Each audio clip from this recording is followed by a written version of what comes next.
분야를 막론하고 시공간을 초월하여 많은 사람들에게 사랑받는 콘텐츠가 있습니다. 가장 대표적인 경우가 권장도서에 해당하는 고전들이겠지요.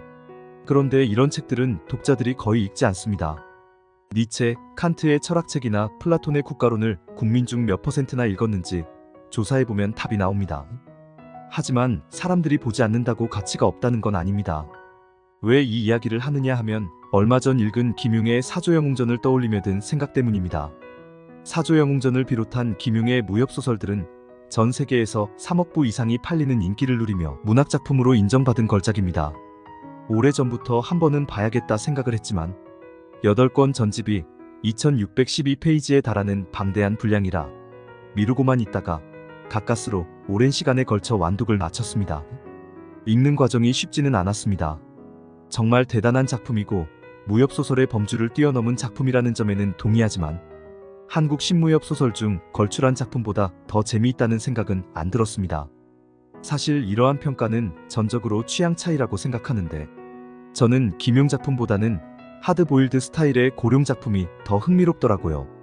재미에 대한 평가는 개인의 취향을 많이 탄다는 사실을 다시 한번 느꼈습니다.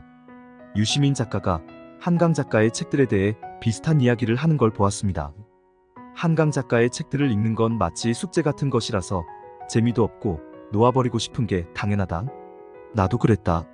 하지만 힘들게 다 읽고 나면 재미를 넘어선 그 이상의 가치를 느낄 수 있다는 게 이야기의 핵심이었는데 전적으로 동감합니다. 사조영웅전을 읽고 제가 느낀 그대로입니다. 서론이 길었는데 오늘은 김용의 사조영웅전에 대해 어떤 점이 인상 깊었고 어떤 점이 별로였는지에 대해 이야기해 보겠습니다. 리뷰라고 하기엔 많은 부분을 다루지 못해서 간단한 독후감 정도로 생각하는 게 좋겠습니다. 이 작품을 제대로 리뷰하려면 책을 다시 여러 번 읽으면서 구석구석 파봐야 하는데 그렇게까지는 하고 싶지 않고 엄두도 나지 않습니다. 더 좋은 리뷰는 다른 독자분에게 넘기고 제가 읽은 한도에서 가볍게 이야기하겠습니다. 이 작품을 읽을까 말까 고민하는 무협팬이라면 결정에 조금이나마 도움이 될 거라 믿습니다. 본격적인 이야기를 하기 전에 사조영웅전만의 특징을 먼저 이야기해보죠. 이 작품은 김용의 사조영웅전, 신조협녀, 의천도룡기를 일컫는 사조 3부곡 시리즈 중 첫 번째 작품입니다. 1986년 고려원에서 판권 계약도 없이 영웅문 3부작으로 번역 출간할 당시에는 제목이 달랐습니다. 사조영웅전은 몽고의 별, 신조협녀는 영웅의 별, 의천도룡기는 중원의 별이라는 제목이었는데 무려 800만 부가 팔리면서 국내 무협소설 중 최다 판매를 기록하게 됩니다. 사조영웅전은 난세의 영웅들이 나라와 민족을 위해 의로운 행동을 하는 모습을 그리지만 후속작인 신조협녀는 여의치 않은 사랑과 고통의 세계를 그리면서 정의란 무엇인가를 묻습니다. 의천도룡기는 복잡한 인간성과 권력과 정의의 대립, 인간의 욕망과 번뇌를 그립니다. 시리즈 각 권의 구성은 지금 보아도 참 좋네요. 사조영웅전의 제목 중 사조는 독수리를 쏘는 사람을 가리키는 몽골식 표현입니다. 독수리처럼 위험한 맹금도 사냥할 수 있는 뛰어난 무사를 의미합니다. 제목의 뜻인즉 독수리를 쏜 영웅 이야기라는 뜻이죠. 몽고군 내에서도 명궁으로 인정받는 곽정이 영웅으로 성장해가는 이야기를 의미하면서 다양한 유형의 영웅적 인물들과 대립을 통해 진정한 영웅의 의미를 탐구하는 작품으로 확대 해석할 수 있습니다. 사조영웅전의 시대 배경은 남송, 금, 몽골이 서로 대립하던 1200년경입니다. 연도로 표시하면 실질적으로는 1199년부터 징기스칸이 죽는 1227년까지 약 30년 동안으로 볼 수 있는데 본문에서 정강의 변을 지적하는 내용까지 포함하면 거의 100년에 가깝습니다. 이 엄청난 스케일이야말로 국내 무협이 따라갈 수 없다고 봅니다. 강한 개성을 가진 주인공들이 등장합니다. 남자 주인공 곽정은 우직하지만 느리고 미혹한 성격의 인물입니다. 다른 남주인공 양강은 이기적이고 비열한 악당으로 기회주의적이며 이익을 위해서는 수시로 말과 얼굴을 바꿉니다. 여주인공인 황용은 영민하고 감성적인 인물로 나이는 어리지만 지능이나 지혜 면에서는 강호의 고수들을 훨씬 능가하는 모습을 보이다가도 곽정과의 인연 때문에 가슴 아파하는 소녀 같은 모습을 보여줍니다. 무협소설이지만 무협소설을 모르는 팬들도 포용할 수 있는 내용의 개방성도 특징입니다. 고려원에서 마케팅을 실시했을 때 대다수 독자들이 이 작품을 무협소설인 줄 모르고 구매했다는 일화가 있습니다. 구체적으로 따지면 무협소설이 맞지만 남녀 간의 사랑, 문학적인 가치, 중국 문화에 대한 폭넓은 소개 등의 장점으로 인해 무협소설을 좋아하지 않거나 모르는 사람도 접근하기 쉽습니다. 무협소설로서 새로운 지평을 제시했다는 점도 특징입니다. 이 정도 볼륨과 스케일, 캐릭터를 고려하면 단순한 무협이라고 하기엔 범주를 한참 벗어난 게 사실이죠. 이러한 특징은 저자인 김용이 영국 케임브리지 대학에서 철학, 석사 및 박사 학위를 받은 것과 깊은 연관이 있다고 봅니다. 좌백의 작품 속에서 철학의 향기가 풍겨나오는 근원이 그의 철학 전공과 무관하지 않은 것처럼 말입니다. 이야기가 시작되면 우가촌에 사는 곽소천과 양철심 위형제가 등장합니다. 곽소천의 아내 이평과 양철심의 아내 포석약은 임신 중이었습니다. 그곳을 지나가던 전진교 도사 구척이가 태어날 아이들의 이름을 곽정과 양강으로 지어줍니다. 두 사람의 이름인 정과 강은 송나라 휘종과 흠종이 금나라의 포로로 잡혀간 정강의 치욕을 잊지 말라는 의미였습니다. 곽정은 어머니와 살면서 아버지의 죽음과 금나라에 대한 저항의식을 교육받지만 양강은 금나라 왕자 완한홍렬의 음모로 인해 자신의 뿌리를 곡해함으로써 비극적인 인생을 살게 됩니다. 양철심의 아내 포성약은 경국지색의 미인이었는데 그녀의 미모가 두 가정을 불행의 나락으로 몰아넣는 원인이 됩니다. 포석약은 구척이에게 당해 중상을 입고 쓰러진 완한홍렬을 치료해주는데 완한홍렬은 은혜를 원수로 갚습니다. 포석약의 미모에 반한 나머지 그녀를 차지하기 위해 악랄한 계략을 실행했던 거죠. 단천덕에게 뇌물을 주고 양철심과 곽소천을 체포한 다음 끌려가는 포석약을 구원해주는 척 환심을 삽니다. 완한홍렬의 거짓말로 포석약은 남편이 죽은 줄 오해한 채 완한홍렬의 아내가 되지만 18년 동안 양철심을 기리며 우가촌 세간 그대로 거처를 꾸며놓고 살아갑니다. 포석약의 남편 양철심은 모겸자를 데리고 다니며 비무초친을 하던 중에 결국 포석약을 만나지만 아들 양강의 배신과 죄책감 등으로 자살하고 맙니다. 남편의 죽음을 본 포석약 역시 원통함을 이기지 못하고 남편을 따라 자살하고 말죠. 이 작품의 등장인물들 중 가장 비극적이고 안타까운 죽음을 맞이한 사례라 할 수 있습니다. 곽정의 어머니 이평은 몽골로 도망가서 곽정을 키웁니다. 곽정은 뛰어난 활솜씨를 갖게 되고 칭기즈칸의 신임을 얻어 그의 막내딸 화쟁과 결혼을 약속합니다. 곽정은 강남 7궤, 전진도사 마옥, 개방 홍칠공, 나이 많은 의형주백통으로부터 다양한 무공을 배웁니다. 그 중에서도 발군은 단연 무림 최강의 무공, 구음진경입니다. 모든 사건의 원인이자 무림인들이 꿈에라도 손에 넣길 원하는 무공비급이기도 합니다. 구음진경의 저자는 황상이라는 조정관리였습니다. 황제의 명으로 도가의 책 5천여 권을 전집으로 만들 때 목판을 새기는 일을 담당했습니다. 황제의 명을 완벽하게 이행하고자 책들을 꼼꼼하게 살펴보다가 내외공의 이치를 깨닫고 자기도 모르는 사이 절정고수가 됩니다. 천재였던 거죠. 문제는 무림인이 아니어서 무림인들 간의 은원관계에 대해 잘 몰랐다는 겁니다. 명규를 토벌하라는 황제의 명령을 받고 관군을 이끌고 싸우다가 대패합니다. 전투에서 진 후 분노를 참지 못하고 명교 고수들에게 도전해서 모두 죽여버리고 말죠. 당연히 죽은 무림인들의 지인이나 가족들이 보복에 나섭니다. 황상 입장에서는 황당한 상황이었죠. 무림인의 은원관계는 때를 이어 지속된다는 사실을 몰랐던 겁니다. 결국 본인은 중상을 입고 달아나고 부모와 처자식은 몰살당합니다. 황상은 가족들의 복수를 위해 무려 40년을 들여 무림 최강의 무공을 완성합니다. 그런데 이게 웬일입니까?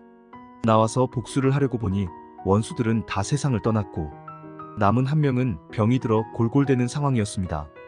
40년 세월이 무의로 돌아간 거예요.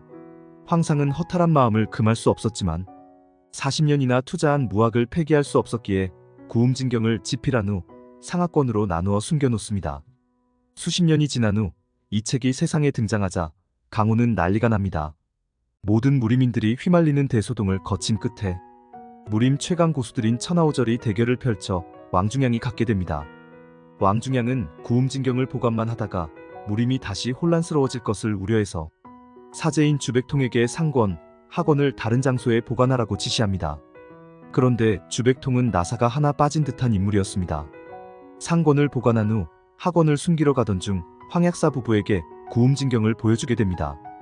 황약사 아내는 그 자리에서 구음진경을 암기한 후 이 책이 구음진경이 아니라고 속입니다.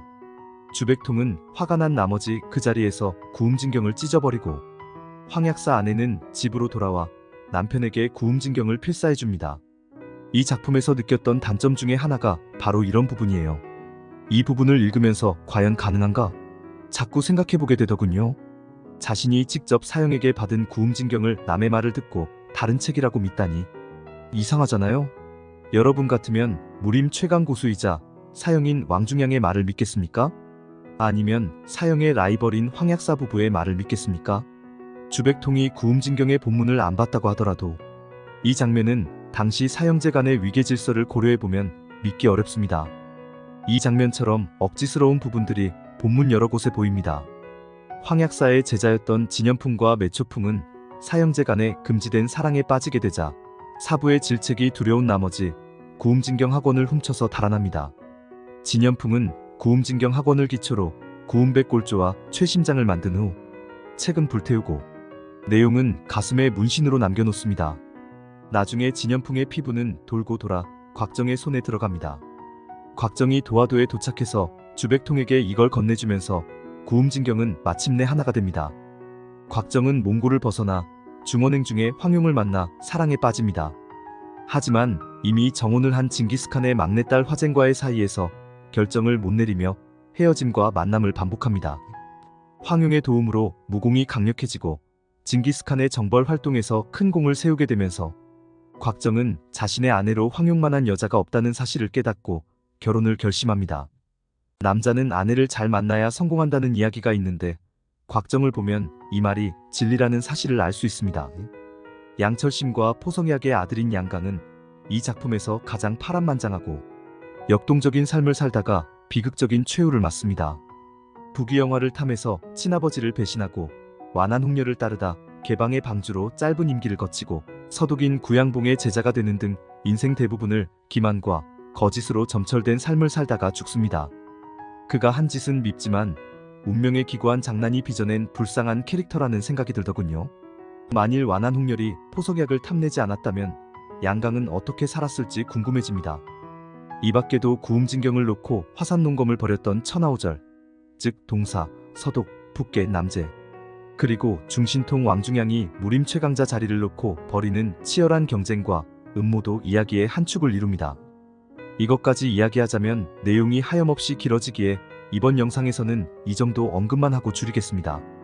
사조영웅전의 명성을 듣고 언젠가 읽어보려는 독자들에게 이 책을 봐야 하는 5가지 이유를 알려드리겠습니다. 첫 번째로 뛰어난 스토리텔링과 문학성입니다. 주인공이 고수가 되어 악당을 처치한다는 무협소설의 범주를 뛰어넘어 주인공이 속한 사회의 변화, 세대의 변화 등을 망라하면서 당대의 문화까지 배울 수 있는 탁월한 스토리텔링 능력이 돋보입니다. 두 번째로 실제 역사를 상상과 절묘하게 조화시킵니다. 남송, 금나라, 몽골이 대치하던 시기를 배경으로 칭기스칸, 악비 장군 등 당시의 실존 인물들이 가상의 주인공들과 어울리면서 역사적 맥락과 무협소설의 판타지적 요소가 절묘하게 섞입니다.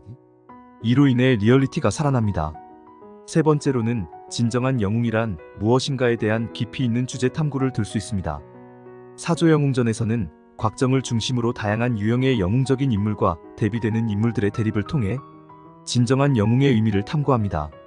특히 결말에서 곽정이 대담하게 징기즈칸에게 조언하는 장면은 주제의식을 집대성한 장면이라 할 수 있습니다. 이러한 요소들은 작품의 깊이를 더하고 독자들에게 생각할 거리를 제공합니다. 저는 주제의식의 깊이와 유무로 무협소설의 수준을 나누는데요. 제일 아래쪽 작품들은 개연성이나 일관성 없이 먼치킨 주인공이 악당들을 모두 때려 부수는 무협입니다. 읽을 땐 통쾌할지 몰라도 금방 지루해지고 책을 덮으면 즉시 이야기를 잊어버리는 공통점이 있습니다. 반면 최상위의 무협들은 약하거나 결함이 있는 주인공이 고난과 장애물을 뛰어넘거나 혹은 다른 부분에서 차별화를 극대화한다는 공통점이 있습니다. 네 번째로 중국 문화에 대한 교양입문서 역할을 합니다. 전진교에 대한 이야기, 황용을 통해 소개되는 문사철 지식들, 칭기스칸과 악비 등에 관한 역사, 수많은 시와 문학작품 등이 그림과 함께 소개되어 있어서 중국 역사와 문화에 대해 관심 있는 독자들이라면 본문 이상의 재미를 줄 수 있습니다. 이 덕분인지는 모르겠으나 홍콩 고등학교 교과서에 이 책의 내용이 실려 있으며 베이징 초등학교 권장 도서에도 선정된 바 있습니다. 5번째로 남녀 간의 다양한 사랑 이야기를 접할 수 있습니다.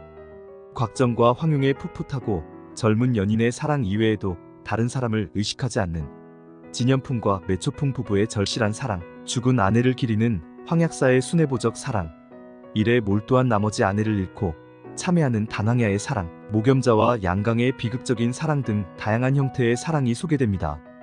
여성 독자들이 보면 좋아할 만한 장면들이라고 생각합니다. 이번에는 이 작품을 안 봐도 좋은 3가지 이유를 이야기하겠습니다. 첫 번째로 우리 현실과 동떨어진 가치관과 행동 방식을 들 수 있습니다. 무협이 상상 속 세계라 하더라도 작가의 사고방식이 많이 반영되기 마련입니다. 그래서 같은 문화를 공유하는 사람들과 다른 문화권의 사람들이 느끼는 작품의 결은 크게 다를 수 있습니다. 제가 느낀 가장 큰 한국 무협과의 차이는 흔히 이야기하는 중국스러움입니다. 막연해 보이기는 한데 예를 들자면 과장과 허풍이 심하고 체면을 중시하며 겉과 속이 다른 행동을 하는 등장인물들을 들 수 있습니다. 한국 무협이라면 악당을 즉시 박살내거나 한 번 정도 기회를 준 후 그 다음에도 똑같으면 2번째는 용서가 없는데, 이 작품 속에서는 양강이나 구양봉 같은 악당들을 계속 놓아주고 기회를 줍니다. 심신미약을 이유로 형량을 낮추거나 방면하는 한국 사법계도 아닌데 말이죠. 이게 계속 반복되니까 나중에는 짜증납니다. 이런 게 흔히 말하는 중국 영웅호걸의 사고방식인가, 이런 생각도 들고요. 2번째로 열받게 하는 건 주인공 곽정입니다. 본문을 읽다 보면 진짜 멘탈 나갑니다. 대개 신무협의 주인공들, 예를 들어 대도호나 혈기린의 왕일 같은 경우 무공은 낮아도 눈치가 빠르고 행동도 빠릿빠릿해서 사지에서도 살아남습니다. 독자들이 무협을 읽는 원인 중 하나가 대리만족이라는 점을 감안하면 필수불가결한 설정이라고 생각합니다. 그런데 곽정은 행동거지도 느리고 눈치도 없으며 머리도 나쁩니다. 곽정이 몽고군을 이끌며 거듭 승전을 할 수 있었던 이유도 황용이 전략을 가르쳐주기 때문이고, 무공도 마찬가지입니다. 배우자 선택 과정에서 화쟁과 황용 사이에서 갈등하는 모습을 지켜보면 속 터집니다. 곽정이 살아남아 영웅의 자리에 올라갈 수 있었던 건 운의 비중이 매우 크다고 생각합니다. 성격 급한 독자라면 곽정이 나오는 장면을 볼 때마다 참을 인자를 몇십 번 새겨야 할 겁니다. 3번째로는 한 번 읽는 걸로 이해하기 힘든 복잡한 인물관계와 분량입니다. 단행본 8권 분량 2600여 페이지 속에 엑스트라는 빼더라도 조연급 인물까지 합치면 거의 80명 이상의 인물들이 등장하는데, 이들의 관계가 시간과 상관없이 툭툭 튀어나옵니다. 이들 간의 관계 파악도 보통 일이 아닌데 이들의 일화에 대한 설명이 수십 페이지에 걸쳐서 나와서 이야기 흐름을 끊습니다. 속도감 있는 전개를 좋아하는 무협 독자라면 지루하게 느껴지고 부담스러울 수도 있을 겁니다. 자, 지금까지 김용의 사조영웅전을 대충이나마 살펴보았습니다. 혹시 이 작품을 읽어본 구독자분들이라면 어떤 느낌이었는지 댓글로 알려주시면 고맙겠습니다. 저와 비슷할 수도 있고 다를 수도 있을 겁니다. 예절과 논리를 갖춘 다양한 글은 언제든 환영합니다. 이 소설은 단순한 무협소설에서 그치지 않습니다. 인간 본성의 복잡성과 선악의 모호함을 탐구하는 대하소설로 볼 수 있습니다. 무협 장르의 한계를 뛰어넘어 무공으로 점철된 이야기 속에서 인간 내면의 풍경을 웅장하게 그려냅니다. 그것이 다른 단점에도 불구하고 많은 사람들이 이 소설을 찾는 매력이라고 할 수 있습니다. 곰곰이 생각해보면 곽정의 여정은 우리 모두의 여정이기도 합니다. 곽정의 길을 따라가면서 우리는 스스로의 미래를 조망할 수도 있을 겁니다. 그리고 그 여정의 끝에서 어쩌면 우리가 원했던 영웅의 모습을 발견하게 될지도 모릅니다. 그것이 작가가 이 작품을 통해 독자들에게 알려주고 싶었던 진정한 메시지일지도 모른다고 생각했습니다. 사조영웅전 리뷰는 여기까지입니다. 감사합니다.